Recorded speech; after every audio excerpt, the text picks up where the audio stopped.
Hello दोस्तों, मैं सुभय कुमार। दोस्तों 66 बीपीएससी के लिए जो स्पेशल करेंट अफेयर्स आ रहा है दोस्तों, ये है जो आपको पूरा 1 साल का करेंट अफेयर्स है जो आपको 10 दिनों के अंदर है जो पूरा ख़त्म हो जाएगा। उसके बाद बिहार स्पेशल आएगा और फिर बिहार स्पेशल के बाद फिर एक सेट के रूप में भी है जो दोस्तों लाएंगे और बिहार के करेंट अफेयर्स को भी ऐड करते हुए उसको है जो लिखने का है जो प्रयास करेंगे। दोस्तों अगर वीडियो अच्छा लगता है तो लोगों के पीछे जो ज़रूर शेयर करें और जो इम्पोर्टेंस रहेगा क्वेश्चंस उसी को मैंने है जो दोस्तों जो करंट अफेयर्स में लेने का प्रयास किया है, ताकि है जो आपका एग्ज़ाम में है जो उस चीज़ को दिखा जाए और है जो एक सफलतापूर्वक है जो आप है जो 66 बीपीएससी में सफलता प्राप्त किया जा सके। दोस्तों अगर हम बात करते हैं 15वें वित्त आयोग की, अभी दोस्तों है जो 15वें वित्त आयोग चर्चा में है और निश्चित रूप से 15वें वित्त आयोग से कहीं ना कहीं क्वेश्चन है जो पूछेगा ही पूछेगा। इसीलिए दोस्तों है जो हम उसी क्वेश्चन को उठाए हैं जो है जो लाइमलाइट का है और है जो क्रॉनिकल की बात किया जाए, चाहे परीक्षा मंथन की बात किया जाए या प्रतियोगिता दर्पण की बात किया जाए, तो उससे है जो समग्र है जो एक उठाने की हम कोशिश है जो इसमें किए हैं। दोस्तों 15वें वित्त आयोग का जो कार्यकाल है 2021 से 26 है और इसके अध्यक्ष है जो एनके सिंह है। आप है जो ध्यान रखिएगा इस चीज़ को। राजस्व का जो बंटवारा है दोस्तों 41% है। 14वें वित्त आयोग में 42% था। 1% जो है दोस्तों जो घटा है ये जम्मू कश्मीर के लिए स्पेशल है जो इसके लिए व्यवस्था किया गया है, जम्मू कश्मीर एंड लद्दाख के लिए, और लद्दाख के लिए इसके लिए 6000 करोड़ रुपया है जो अलग से है जो दिया गया है। दोस्तों एक राज्य की आबादी की आवंटित भार में अगर बात किया जाए तो 15% है और 2014वें वित्त आयोग में 17.5% था। ये ध्यान दीजिएगा दोस्तों। जनांकित प्रदर्शन करने वाले जो अच्छा प्रदर्शन किए हैं, जो जनसंख्या नियंत्रण किए हैं, उनको है जो 12.5% है जो मिला है और 2014 या 14वें वित्त आयोग में तो जो था जो 10% था। तो ध्यान रखिएगा। रिपोर्ट है जो दोस्तों 30 अक्टूबर 2020 को सौंपना था, लेकिन ये अब है जो रिपोर्ट 9 नवंबर को है जो सौंपा जाएगा।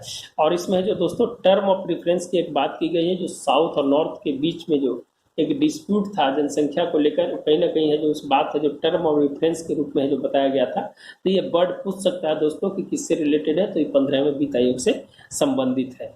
तो ये है जो दोस्तों ये है जो 15वें वित्त आयोग या वित्त आयोग का जो एक संवैधानिक निकाय है, जो आर्टिकल 280 में है जो इसका वर्णन है। अगर राज्य वित्त आयोग की बात किया जाए तो 243 में है।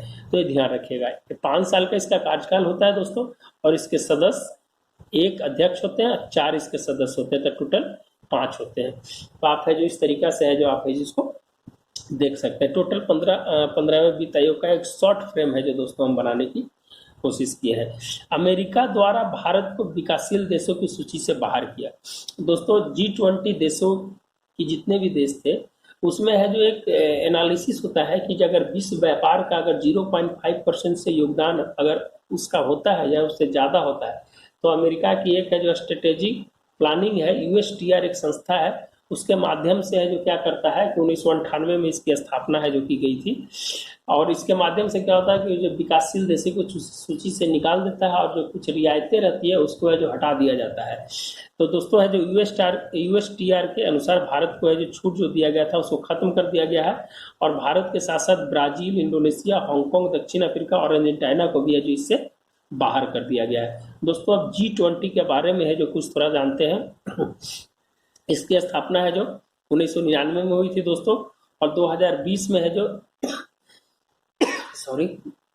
2020 में जो इसका जो समिट हुआ था दोस्तों सऊदी अरब के रियाद में हुआ था। और है जो अभी हाल फिलहाल में दोस्तों सऊदी अरब ने 20 रियाद वहाँ का जो रुपया है उस पे है जो एक है जो इस स्मारक उसके ऊपर है जो लगाया है 20 रियाद पे, यहाँ G20 का एक पहचान चिन्ह है जो यहाँ पर हुआ था। उसमें जो कुछ डिस्प्यूट था दोस्तों वो एक अलग मुद्दा है, जिसमें नक्शा भारत के नक्शा को है जो डिस्प्यूट में दिखाया था, जिससे भारत ने कड़ी प्रतिक्रिया है जो उस पर दी थी। और 2021 में दोस्तों इटली में होगा और 2022 में भारत में होगा। ये है जो थोड़ा सा ध्यान रखिएगा। 2022 है जो थोड़ा इम्पोर्टेंट है दोस्तों। तो ये थोड़ा सा था दोस्तों, इस पे इम्पोर्टेंट क्वेश्चन से बन सकते हैं, इसलिए मैं इसको पूरा करने की कोशिश किया। लेखा वर्ष में परिवर्तन करने की सिफारिश की गई है दोस्तों, लेकिन इस बार है जो इसको लागू नहीं किया गया है। लेकिन जहाँ पर 1940 से जो लेखा वर्ष जो चल रहा था जुलाई और जून, 2020-21 में इसे जुलाई से मार्च सिर्फ 9 महीने के करने का है जो लक्ष्य रखा गया था। तो अभी है जो इस बार कोविड के चलते है जो दोस्तों है जो उसको लागू नहीं किया गया, इसके थोड़ा सा है जो संशय है, इसको थोड़ा कंफर्म होने की है। मैंने इंटरनेट पे है जो खोजने की कोशिश किया दोस्तों, लेकिन है जो इस पे कोई ठोस समय नहीं मिला, जिसके कारण इसे हमें डाउट में है जो रखने के लिए है जो हम आपको बता रहे हैं। थोड़ा इसको सर्च करके आप जो कमेंट बॉक्स में जो जरूर बताइएगा इसके बारे में। आरबीआई की स्थापना जो दोस्तों 1 अप्रैल 1935 को यंग हिल्टन समिति के सिफारिश पे किया गया था। यंग हिल्टन कमेटी के सिफारिश पे दोस्तों ध्यान रखिएगा। हाँ, तो इसके लिए थोड़ा सा दोस्तों आप है जो जरूर एक बार सर्च कीजिएगा। आपसे रिक्वेस्ट है कि आप बताइएगा जरूर कमेंट बॉक्स में लिखकर। विश्वास से विवाद, ये दोस्तों बजट 2020-21 में इसकी चर्चा की गई थी। बहुत वीवीआई क्वेश्चन है दोस्तों, और ये आयकर एवं कॉरपोरेशन कर से संबंधित विवाद से सुलझाने हेतु है जो विश्वास से विवाद है जो लाया गया था, जो इनकम टैक्स या कॉरपोरेशन टैक्स से रिलेटेड है। और यह जो बजट 2020-21 में इसे इस पर चर्चा की गई थी। दोस्तों मृदा स्वास्थ्य योजना, मृदा स्वास्थ्य योजना की अगर बात किया जाए दोस्तों, तो देखिए इसके 5 साल पूरा हो रहा है। क्यों इंपॉर्टेंस हो जाता है, इस इंपॉर्टेंस को समझिएगा। 2020 में इसे 5 साल पूरा हो गया। तो दोस्तों जो योजना स्टार्ट होता है या खत्म होता है उसके बारे में जो क्वेश्चन जरूर बनते हैं। इसीलिए दोस्तों है जो मृदा स्वास्थ्य कार्ड योजना 19 फरवरी 2015 से शुरू किया गया था। 19 राज्यों के 76 जिलों में करीब करीब 1700 किसान है जो इससे है जो जुड़े हुए हैं दोस्तों, 1700 किसान। और है जो हर एक राज्य में है जो डिस्ट्रिक्ट में है जो इसके है जो लैब की व्यवस्था की गई है। भारत में करीब करीब 739 जिले हैं, उसमें जो इसकी व्यवस्था की गई है। और अभी तो इसका दायरा जो था उस समय, अब तो इसका दायरा है जो बढ़ा दिया गया है दोस्तों। एयर इंडिया भी चर्चा में था दोस्तों। एयर इंडिया के बारे में है जो इसके जो कहा जा रहा है कि है जो एयर इंडिया का अपना स्वामित्व है जो 2 कंपनी है, जो एक सऊदी अरब की कंपनी है और एक अमेरिकन कंपनी है, जो है जो दोनों है जो इस एयर इंडिया को खरीदने के लिए है जो हाँ भर दी है। तो दोस्तों ये भी इम्पोर्टेंस था इस समय के, इसीलिए है जो इसको लिखने की। 1932 में दोस्तों है जो टाटा एयरलाइंस के नाम से सर जेडी टाटा ने इसको है जो टाटा एयरलाइंस नाम दिया था, और जो टाटा के पास था। 1946 में इसे एयर इंडिया नाम दे दिया गया, और 1953 में इसे है जो महाराजा है जो नाम दिया गया। तो दोस्तों ये जो एयर इंडिया है जो अभी इम्पोर्टेंस था, इसीलिए है जो हम कहीं ना कहीं है जो इसको है जो। और अभी जानते हैं दोस्तों कि ऑपरेशन जो कोविड-19 के समय है जो चलाया जा रहा था, जिसका है जो एक प्लेन है जो टेबल टॉप रनवे जो केरल में बोला जाता है, वहाँ पर है जो क्षतिग्रस्त हो गया था, है ना, ऑपरेशन वंदे भारत मिशन। जिसके कारण से है जो एक केरल में एक जो टेबल टॉप रनवे है, जो भारत में टोटल 14 टेबल टॉप रनवे है, जो चारों पट्टी खाई होता है और बीच में उसको बनाया जाता है। तो यह जो टेबल टॉप रनवे बोलते हैं, जो इसमें है जो करीब करीब है जो 16 यात्रियों की है जो मौत हो गई थी। और जो एयर इंडिया के जो पायलट थे, वो पायलट की एक पायलट मुंबई के थे और दूसरा पायलट लखनऊ के थे, उनकी भी है जो इसमें मौत हो गई थी। तो दोस्तों है जो कुछ एडिशनल चीज होता है उसको हम बताने की कोशिश करते हैं। आगे बढ़ते हैं दोस्तों। कृषि निर्यात के लिए एक समिति बनी है दोस्तों, जो संजीव धूरी की अध्यक्षता में है, जो क्रियास नीति को बढ़ावा देने के लिए संजीव धूरी की अध्यक्षता में एक है जो कमेटी बनी है। उस कमेटी का है जो नाम याद रखिएगा, जो संजीव धूरी कमेटी। खनिज संशोधन अध्यादेश है जो दोस्तों है जो लाया गया है। अध्यादेश जानते हैं दोस्तों कि 123 और 213 पर लाया जाता है। और जब है जो संसद या विधानमंडल है जो या काम नहीं कर रहा है या भंग होता है, तो उस समय जो किसी जरूरत पर है जो राष्ट्रपति या राज्यपाल है जो अध्यादेश को लाते हैं। तो है जो आप है जो इसको समझने की कोशिश कीजिएगा। माइंस एंड मिनरल डेवलपमेंट 1957 में जो संशोधन किया गया, जो कोयला ब्लॉक था उसको है जो संशोधन करके है जो 2019 विधेयक है जो लाया गया है। और इस विधेयक में है जो 1957 का है जो संशोधन है, और इसके लिए जो दोस्तों है जो उसमें पारदर्शिता लाने के लिए जो संशोधन किया गया था। और भारत में कोयले का राष्ट्रीयकरण है जो 1973 में किया गया था। तो दोस्तों ये सब इम्पोर्टेंट चीज है, जो विधेयक आते हैं, अध्यादेश आते हैं, तो कहीं ना कहीं इससे क्वेश्चन बनते हैं, इसीलिए मैंने उसको रखने की कोशिश किया था। अमेरिकी राष्ट्रपति का है जो भारत दौरा है दोस्तों, ये नमस्ते ट्रंप आप जानते हैं बहुत चर्चित रहा था। और हाल फिलहाल में भी चुनाव है दोस्तों, 3 नवंबर को ही चुनाव होता है। वहाँ फिक्स है दोस्तों कि नवंबर के फर्स्ट मंगलवार जो आएगा उसमें है जो चुनाव होता है, और 3 नवंबर को है जो शायद मंगलवार है, और उसी दिन चुनाव होता है। और 20 जनवरी को ही शपथ होता है उसका, ये फिक्स है दोस्तों। ये डेट कितनों आपदा आ जाए, ये डेट में ही होगा तो होगा। दोस्तों आप जानते हैं कि दो पार्टियां हैं वहाँ, डेमोक्रेटिक और रिपब्लिकन। तो आप जानते हैं रिपब्लिकन से आप है जो डोनाल्ड ट्रंप लड़ते हैं, और डेमोक्रेटिक से है जो दोस्तों जॉन बिडेन है। और जॉन बिडेन का जो उम्र है दोस्तों कहीं ना कहीं 76 वर्ष है, और डोनाल्ड ट्रंप का 74 वर्ष है। तो ये भी क्वेश्चन पूछ देते हैं दोस्तों, तो ध्यान रखिएगा। और दोनों तरफ के जो उपराष्ट्रपति के जो उम्मीदवार हैं, रिपब्लिकन पार्टी की तरफ से माइक पेंस हैं, और जो डेमोक्रेटिक पार्टी की तरफ से है जो कमला हैरिस है, जो भारतीय मूल की हैं, उनकी जो तो है जो कहीं ना कहीं है जिसको ध्यान रखिएगा। और कैलिफोर्निया से वो सीनेटर हैं। तो ये सब चीज़ें दोस्तों छोटा छोटा चीज़ है जो आपको पूछ देता है। तो इस पर जो कहीं ना कहीं है जो अभी 2+2 वार्ता भी हुई थी, तो ये उसमें जो विदेश और रक्षा मंत्री भाग लेते हैं। क्वाड क्वाड जो अभी हुआ था, 4 देशों का संगठन है दोस्तों। तब इसकी लंबी फेहरिस्त बन जाएगी, जब उससे जोड़ते जाएंगे तो बहुत लंबा चला जाएगा। इसीलिए जितना है दोस्तों वही बताने की कोशिश करेंगे। तो अमेरिकी राष्ट्रपति का जो भारत दौरा हुआ था उसमें $3 अरब का अच्छा सौदा हुआ था दोस्तों, ये पूछ देता है। और मोटेरा स्टेडियम जो सरदार पटेल जी के नाम से आज 31 अक्टूबर राष्ट्रीय एकता दिवस से जो मनाया जाता है, और है जो उनको आधुनिक भारत का चाणक्य के रूप में भी है जो उनको है जो दर्जा दिया जाता है, क्या कि एकीकरण में जो भूमिका निभाए थे इसीलिए। तो कुछ और है जो दोस्तों उनके बारे में जो बात करने के लिए तो विशेष बात किया जाएगा। 2008 में है जो भारत के साथ रक्षा सौदा मात्र $0 था, कोई रक्षा सौदा नहीं था। और 2015 में दोस्तों $15 बिलियन है जो हो गया। तो ये सब चीज़ें जो डेटा है जो ध्यान रखिएगा। स्वच्छ भारत मिशन 2.0 की जो शुरुआत हो गई है दोस्तों, और ये उसमें है जो ODF जो सभी गाँवों को खुले में शौच करने को है जो फ्री कर दिया गया 2 अक्टूबर 2000 जो आपका है जो 19 को है जो उसको पूरा कर लिया गया था। और इसमें 60 और 40 का है जो भारत और केंद्र सरकार राज्य सरकार का जो होता है 60 और 40 होता है। और ग्रामीण स्तर पर जो स्वच्छता के लिए जो है वो 2 लाख से इसे बढ़ाकर 3 लाख रुपया है जो कर दिया गया है ग्रामीण स्तर पर जो स्वच्छता को बढ़ाने के लिए। तो है जो क्वेश्चन पूछ सकता है दोस्तों, जो नई दिल्ली से है जो इसकी है जो प्रधानमंत्री मोदी जी ने इसकी है जो स्टार्ट किए थे। NCRB national crime record bureau जो दोस्तों एक है जो भारत में वार्षिक अपराध का एक शीर्षक है जो जारी किया है। उसमें बताया है कि जो भारत में सबसे ज़्यादा जो लापता महिला है, जो भूल जाती है महिला, वो है जो महाराष्ट्र में है जो सबसे ज़्यादा है लापता होती है। और लापता बच्चे जो होते हैं सबसे ज़्यादा MP में होते हैं। और बलात्कार जो होते हैं 88 होते हैं। और राजस्थान में जो बलात्कारों की संख्या सबसे ज़्यादा होती है जो 15 होती है। तो यह है जो दोस्तों कहीं ना कहीं है जो यह जो भारत का वार्षिक अपराध है NCRB पूछ सकता है, इसीलिए जो क्वेश्चंस को इसको लाने के। और NCRB बहुत चर्चा में था दोस्तों, अभी हाथरस कांड के बारे में आप सुने होंगे, तो उसमें है जो बताया गया था। तो NCRB है जो बहुत चर्चा में था, इसीलिए जो क्वेश्चंस को लाने का प्रयास किए। चिकित्सा गर्भपात संशोधन दोस्तों है जो इसको 20 सप्ताह से बढ़ाकर है जो 24 सप्ताह कर दिया गया है। और द लसेंट रिपोर्ट्स है उसके अनुसार भारत में 15.6 बिलियन है जो गर्भपात होता है। और 1000 में 47 जो होते हैं वो भारत के होते हैं, और उनकी उम्र हो जाता है जो 15 से 49 साल के उम्र के बीच के होती है।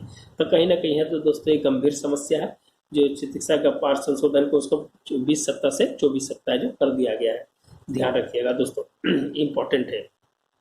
श्री राम जन्मभूमि तीर्थ ट्रस्ट ये है जो 5 फरवरी 2020 को ट्रस्ट की स्थापना की गई दोस्तों। इसका जजमेंट है जो 9 नवंबर 2019 को आया था 5-0 के फैसले से, जिसमें जज थे रंजन गोगोई जो CGI है, अभी वर्तमान में जो राज्यसभा के सदस्य हैं, राष्ट्रपति द्वारा नॉमिनेटेड है। आर्टिकल 80 के तहत है जो राष्ट्रपति है जो 12 लोगों को नियुक्त करता है, उसमें है जो इनको रखा गया है। और बाईबी चंद्रचूड़ थे, बोबडे थे, अब्दुल नजीर थे और अशोक भूषण थे। तो ये 5 थे दोस्तों है जो राम जन्मभूमि के जो फैसले में, और 5-0 के फैसले से है जो दिया गया था। जानते हैं दोस्तों कि मीर बकी के द्वारा है जो 1528 में है जो उसको बनाया गया था, और उसके बाद उसको है जो ध्वस्त किया गया। आप जानते हैं उसके बाद कहानी तो बहुत लंबा है दोस्तों, लेकिन है जो सिंपल सी है जो बात है जो हम बताने का प्रयास किए। जल सुधार हेतु है जो जेल सुधार हेतु, जल नहीं जेल सुधार हेतु है जो दोस्तों जेल जो होता है, प्रिजनर जेल जो होता है उसके सुधार हेतु अमिताभ राव समिति का जो गठन किया गया है। और जेलों को सुधारों के लिए क्या करना चाहिए उसके लिए जो कमेटी है जो रिपोर्ट सौंपेगी। डेफ एक्सपो दोस्तों 2020 है जो लखनऊ में हुआ था। और इसमें है जो सबसे इम्पोर्टेंट चीज़ था दोस्तों कि प्रथम भारतीय अफ्रीका रक्षा मंत्री है जो सम्मेलन है जो उसमें किया गया था। और करीब है जो 38 देश है जो इसमें शामिल हुए थे। यह जो डेफ एक्सपो है जो लखनऊ में हुआ था। आप जानते हैं दोस्तों कि डिफेंस कॉरिडोर भी है जो लखनऊ में बढ़ रहा है। तो बहुत ही वर्तमान समय में भारत है जो रक्षा पे बहुत ज़्यादा है जो खर्च कर रहा है और अपनी शक्ति को बढ़ा रहा है। ग्राम न्यायालय की स्थापना 2008 में है जो दोस्तों इसकी स्थापना की गई थी। और अभी है जो सुप्रीम कोर्ट का जजमेंट आया है कि जो सभी ग्राम पंचायत में जो ग्राम न्यायालय की स्थापना हो, और 12 5 ईयर प्लान में 2500 करने था, लेकिन है जो वर्तमान में भी मात्र 208 ही कार्यरत है। तो दोस्तों ये सब पूछ देता है ग्राम न्यायालय कब क्या, तो ये सब कहीं ना कहीं है जो क्वेश्चन 2000 अधिनियम में आया था दोस्तों, लेकिन काम करना है जो 2 अक्टूबर 2009 से, याद रख लीजिएगा 2 अक्टूबर 2009 से है जो ये जो ग्राम न्यायालय की स्थापना, ये 2008 में अधिनियम था, ध्यान रखिएगा। ई गवर्नेंस का जो दोस्तों जो अभी हाल फिलहाल में जो सम्मेलन हुआ था मुंबई में हुआ था, उसको मुंबई घोषणा पत्र भी कहा जाता है। क्या कहा जाता है? मुंबई घोषणा पत्र भी कहा जाता है। उसका थीम था दोस्तों डिजिटल ट्रांसफॉर्मेशन। यह है जो ई गवर्नेंस क्या होता है दोस्तों? ई गवर्नेंस जो होता है कि जो सरकार है जो तकनीक के माध्यम से जनता तक पहुंचने का प्रयास करती है, ताकि ये जो ट्रांसपेरेंसी अकाउंटेबिलिटी है जो बना रहे और लोगों को है जो सुविधा प्राप्त हो, तकनीक के माध्यम से जो लोगों के बीच है जो जुड़ने का। ई गवर्नेंस में बिजनेस टू बिजनेस,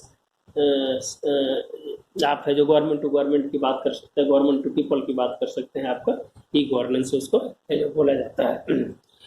विश्व वायु गुणवत्ता रिपोर्ट दोस्तों, विश्व वायु गुणवत्ता रिपोर्ट टोटल 30 देशों को है जो इसमें शामिल किया गया था। उसमें भारत का स्थान है जो 5वां स्थान है। और सबसे प्रदूषित जो है वो है जो वायु है जो बांग्लादेश की है। और भारत में अगर बात किया जाए तो गाजियाबाद का सबसे खराब, इसका 110.2 PM है 2.5 में रेंज में। और प्रदूषित राजधानी है जो दिल्ली को है जो बताया गया है। दोस्तों अगर कहा जा सकता है कि जो अभी भारत के द्वारा जो है स्वच्छ वायु है जो SQLI इंडेक्स है जो किया जाता है, जिसमें है जो समीर ऐप है जिसके माध्यम से जो भारत में किया जाता है। अभी है जो एक समिति बनी थी दोस्तों, उसको भंग कर दिया गया। लोकपुर समिति अभी बनी थी दिल्ली के लिए। दिल्ली की हवा है जो भी बहुत खराब है, जो उसके लिए हम एक वीडियो, अगर दोस्तों अगर मेंस की आप तैयारी करना चाहते हैं तो GS1 GS2 का है जो टोटल वीडियो है जो डाला हुआ है, आप है जो प्लेलिस्ट में जाकर देखिए, और आपको बहुत ही इम्पोर्टेंट और बहुत ही एक डेटा मीनिंग है जो आपको वीडियो मिलेगा। आपको देखेंगे तो आपको बहुत ही पसंद आएगा। आप जो जरूर एक बार है जो विजिट कीजिएगा दोस्तों। अंतर्राष्ट्रीय बौद्धिक संपदा सूचांक टोटल 53 देशों को शामिल किया गया था दोस्तों। उसमें भारत का स्थान 40 है और 2019 में है जो 36वां स्थान था 50 देशों में। तो दोस्तों इसके लिए है जो 8वां संस्करण है जो इसको लाया गया था। और IIP international intellectual property index इसको बोला जाता है दोस्तों। ये 8वां संस्करण था और है जो 40वां रैंक था जो बौद्धिक संपदा में। और हाल फिलहाल में भारत ने अध्यादेश भी लाया है दोस्तों। और यह जो 1971 की जो इंटेलेक्चुअली प्रॉपर्टी एक्ट था उसमें जो बदलाव किया है उसको है जो देख लीजिएगा। उसके फॉर्म 24 है जो उसको ऐड करना है और वो है जो 6 महीने तक वैलिड होगा। तो बहुत ही इंपॉर्टेंट चीज़ है दोस्तों, आप है जो बौद्धिक संपदा के बारे में जाकर है जो देख सकते हैं। 33वां अफ्रीकी यूनियन शिखर सम्मेलन जिसमें 55 देश है टोटल दोस्तों। और एक एजेंडा 2063 है जो इसमें है जो एक सबसे इम्पोर्टेंट था कि पूछ देगा कि एजेंडा 2063 क्या है। तो 33वां अफ्रीकी यूनियन शिखर सम्मेलन में जो इसको रखा गया है और बहुत ही इम्पोर्टेंट है दोस्तों। सामाजिक विकास, आर्थिक विकास, राजनीतिक विकास हेतु है जो इसको है जो बनाया गया था। इस शिखर सम्मेलन की है जो मूल भूमिका यही थी। मालदीव को राष्ट्रमंडल का पुनः सदस्यता है जो दोस्तों है जो 94वें सदस्य के रूप में है जो मालदीव को दिया गया था। और मालदीव है जो 2016 में है जो दोस्तों राष्ट्रमंडल से बाहर हो गया था।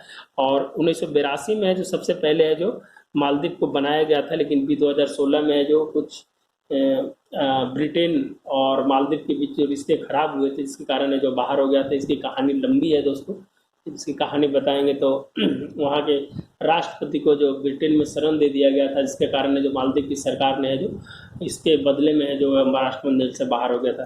राष्ट्रमंडल उसको कहते हैं दोस्तों जिसपे जो ब्रिटिश अधिपत्य रहा है, ब्रिटिश औपनिवेशिक के अंतर्गत जो भी देश रहा है वो है जो राष्ट्रमंडल में आता है। जैसे आप अमेरिका की बात किया जाए, इधर भारत की बात किया जाए, पाकिस्तान की बात किया जाए, तो ये सब है जो ब्रिटिश अधिपत्य के अंतर्गत था, इसीलिए उसको है जो राष्ट्रमंडल बोला जाता है दोस्तों। ब्रिटिश राष्ट्रमंडल की शुरुआत 1931 में की गई थी और भारत है जो 1949 में इसमें जुटा था। उस समय से आधुनिक राष्ट्रमंडल की जो संज्ञा है जो उसमें दी गई थी। तो दोस्तों हम है जो थोड़ा सा डिटेल में इसलिए बताते जाते हैं दोस्तों कि आपकी मेंस की भी तैयारी करनी है, तो मेंस की तैयारी इसलिए अगर करनी है तो निश्चित रूप से है जो आपको है जो इस प्रकार का है जो आपको डेटा और है जो इसमें डीप में जाना होगा।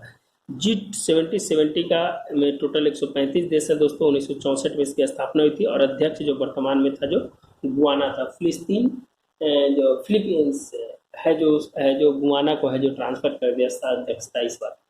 तो दोस्तों है जो अध्यक्ष जो कौन है इसका है जो गुआना था। भारत प्रवासी प्रजाति पर संयुक्त राष्ट्र संस्था का अध्यक्ष। जैसे दोस्तों भारत का जो प्रवासी प्रजातीय था उस पर संयुक्त राष्ट्र संस्था का जो अध्यक्ष है जो भारत को जो बनाया गया था। इसमें है जो पक्षी से रिलेटेड है दोस्तों। इसमें जो प्रवासी प्रजातियां हैं उसमें है जो इसमें जो आपका पक्षी है जो प्रजाति है और बहुत सारी चीजें उसको है जो ऐड किया गया है इसमें। तो भारत की 3 प्रजातियां हैं जो अनुसूची 1 में रखा गया है।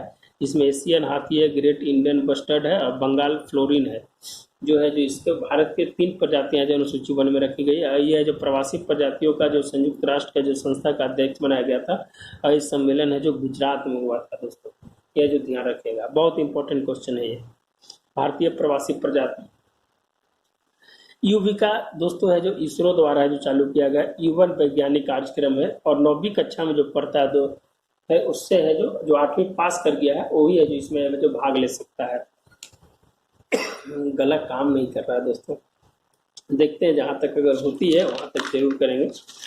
साथी ऐप दोस्तों, साथी जो ऐप है वो विज्ञान एवं प्रौद्योगिकी मंत्रालय के द्वारा है और इसको सॉफ्टिकेटेड एनालिटिकल टेक्निकल हेल्प इंस्टीट्यूट्स इसको बोला जाता है। पूछ देता है कि साथी ऐप किस मंत्रालय के साथ है, तो विज्ञान एवं प्रौद्योगिकी मंत्रालय। क्लासिकल स्वाइन फ्लू इस सुअर के माध्यम से फैलता है दोस्तों। बिहार में भी है जो ये फैला था, ध्यान रखिएगा इसको। पृथ्वी पर हमारा भविष्य, ये एक फ्यूचर अर्थ द्वारा है जो इस एक टैगलाइन रखा गया था, पृथ्वी पर हमारा भविष्य। इस पे 2 डिग्री सेल्सियस तक है जो रोकना है 2050 तक। जानते हैं दोस्तों कि पर्यावरण की स्थिति बहुत ही खराब है, जो अगर 2 डिग्री सी अगर पहुंच जाता है तो विनाशकारी रूप ले सकता है। इसके लिए जो भारत सरकार और